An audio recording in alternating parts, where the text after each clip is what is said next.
And welcome, thank you for joining us. You are now watching some live images of the third snow survey of the season from the Department of Water Resources here at Phillips Station in Northern California. So the survey is led by Andy Rising, the manager of the Snow Surveys and Water Supply Forecasting Unit with DWR, joined by Andy's team.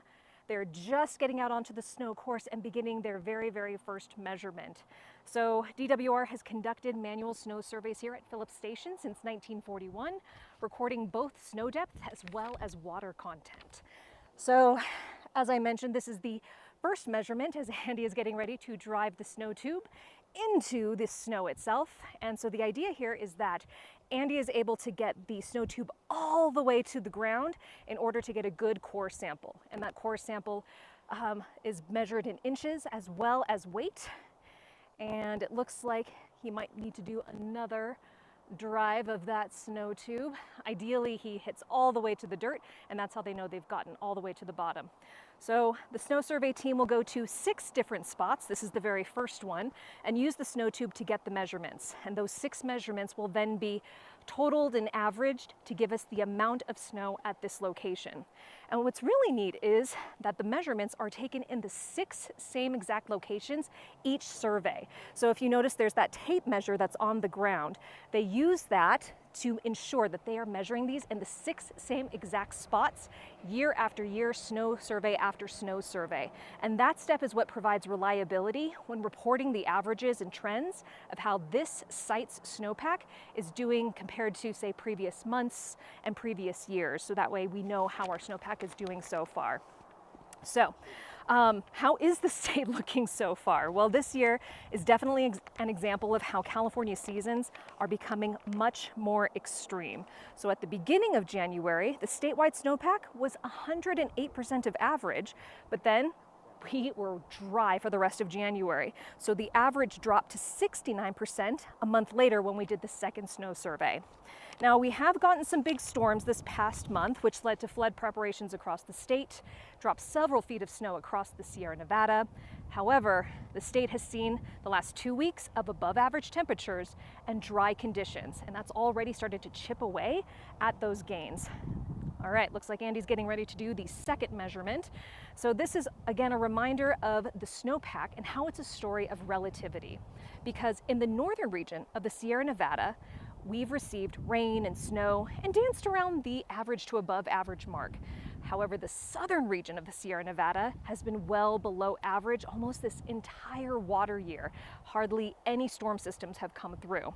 So a simple thing to really remember for California is that for every day it is not actively snowing nor raining, it is drying out. And so while there is still 1 month left of the traditional snow season left, we are quickly running out of time to catch up and finish the year at average. So that means the state needs to get a series of storms in March, and those storms need to be snow producers. So now, here at Phillips Station, this is just one of more than 260 snow survey sites throughout California. And those snow courses are manually measured or digitally measured statewide through the California Cooperative Snow Surveys program. Now, that program was established in 1929, and the California Department of Water Resources is now the lead agency overseeing that program. It includes a total of 50 participating federal, state, local, and private agencies. And the goal of that program really is to predict how much water we'll have in the summer months when the snow begins to melt. Because as you may have heard before, the snowpack is like another reservoir. So when things start to warm up and we don't see any more storms and the snow begins to melt and run off, that's water that we can rely on. And so that's why these snow surveys are so important to give us an idea of how much snow is in the mountains. And the snowpack can be actually at least a third of California's water supplies. The snowmelt feeds into the rivers, the reservoirs. It's used for agriculture, drinking water, as well as supporting nature. So of course, this is the third snow survey of the season. You may have also heard about April 1st. That's our 4th snow survey that we usually do. And the reason why April 1st matters is because while there is some storm activity in the forecast, we really have to wait and see what April 1st is, because that's usually when the snowpack is at its peak, and that's what gives us the best idea of what sort of water content we're looking at during those spring and summer months when things warm up and when things begin to melt. So we refer to that April 1st average because that's what we rely on. Now it looks like Andy's getting ready to do the third measurement.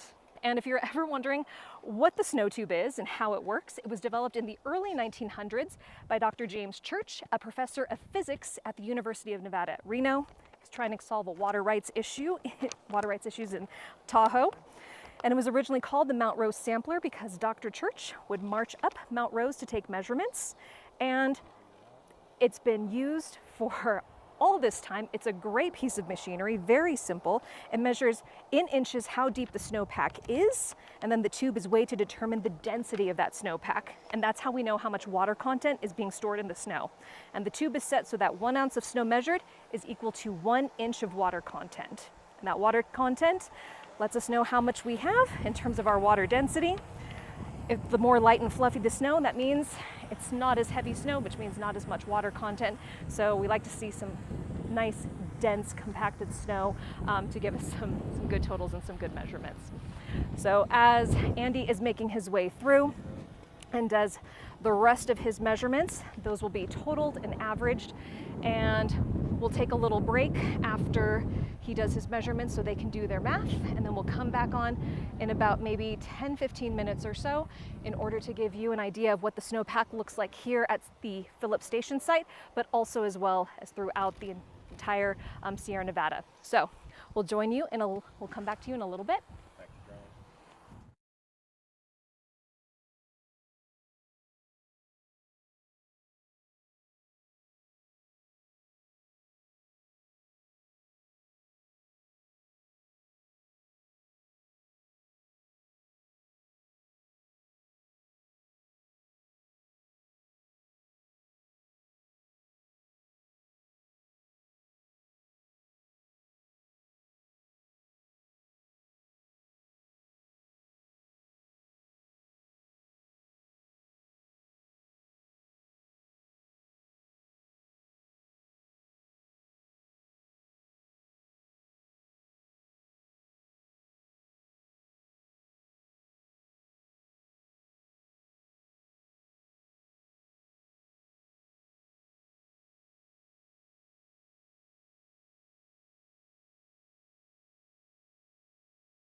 Hello everyone, and welcome to the Phillips Snow Course for the third measurement of the year up here at Phillips Station with DWR. My name is Jason Ince. I'm an information officer with the California Department of Water Resources. In a moment, I'm going to be welcoming up Andy Rising, manager of DWR Snow Surveys and Water Supply Forecasting Unit, to talk about today's results, and then we'll be taking some questions from the media. But first, as always, I would like to thank our partners with the California Cooperative Snow Surveys Program, who every year help contribute the data necessary for DWR to create accurate water supply forecasts that are critical for water managers to understand how much of the snowpack we see behind us will eventually be making its way into our rivers and reservoirs in the spring and summer. DWR has been conducting snow surveys here at Phillips Station since 1941, measuring both the depth and the water content. And today it's just one of over 260 snow courses across the state that are manually measured every winter by DWR and our partners with the California Cooperative Snow Surveys Program. So with that, I'd like to welcome up Andy Rising. Andy? Thank you, Jason. Greetings, everyone. So I'll jump right into the results. Our survey today recorded a snow depth of 34 inches, a water content of 13.5 inches, and the snow water content measurement is 58% of average for this date and 55% of the April 1st average at this location. So I'll repeat those numbers. So a snow depth, 34 inches, a water content, 13.5 inches, snow water content measurement, 58% of average for this date around March 1st and 55% of our April 1st average. We talk about our April 1st average because it is typically in our history where we've peaked. The snow gains in December, starts gaining in January, February, and March, and then by April 1st, it's starting to reach the sun reaching its point in the sky where it starts to melt off the snow. So a lot of our forecasts are based on that April 1st average, as well as a lot of important decision making comes on that. So recapping our earlier surveys this year, we were at 9 inches on January 1st and slightly less, about 8 inches on April 1st 8 inches of snow water content on February 1st. And now we're at 13.5 inches, so we have gained over the month of February. And so that's good news. We had a bunch of good storms in March. Didn't accumulate as much as we had hoped, but nonetheless, we'll take what we can get. Based on this morning's data from our automated snow sensor network throughout the state's mountains, the statewide snowpack stands at 85% of average. Last year, our March 1 survey resulted in a water content of 18 inches, which was 77% of average for this location, and the statewide snowpack was 80% of average. So we're slightly less than we were last year on this date.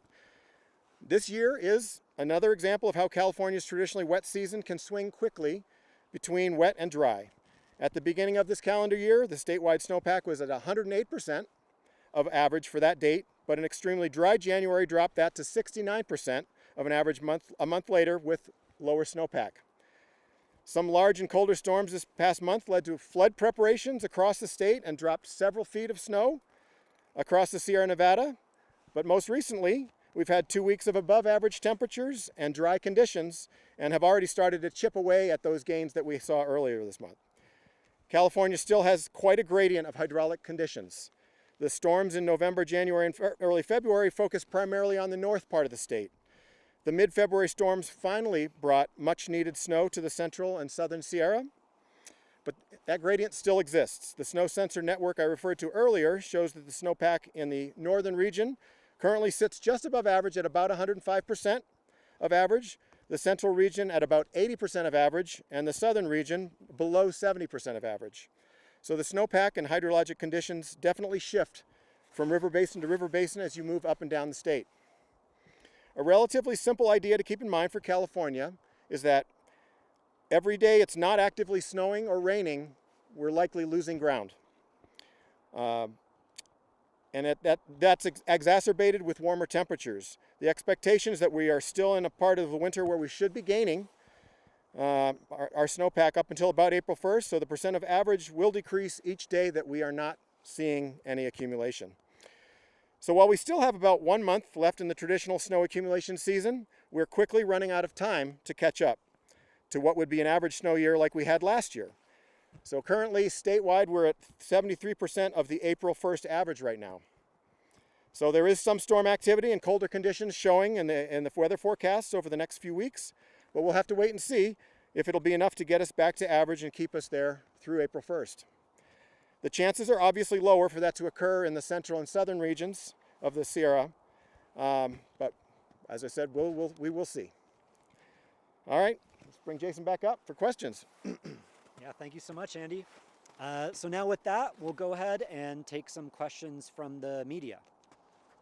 Andy, thanks for taking the time. It's Jason Wallace here. Just wanted to get overall, so your overall thoughts, I mean, in the sense of the number 85% of average for this date, is that decent in your view?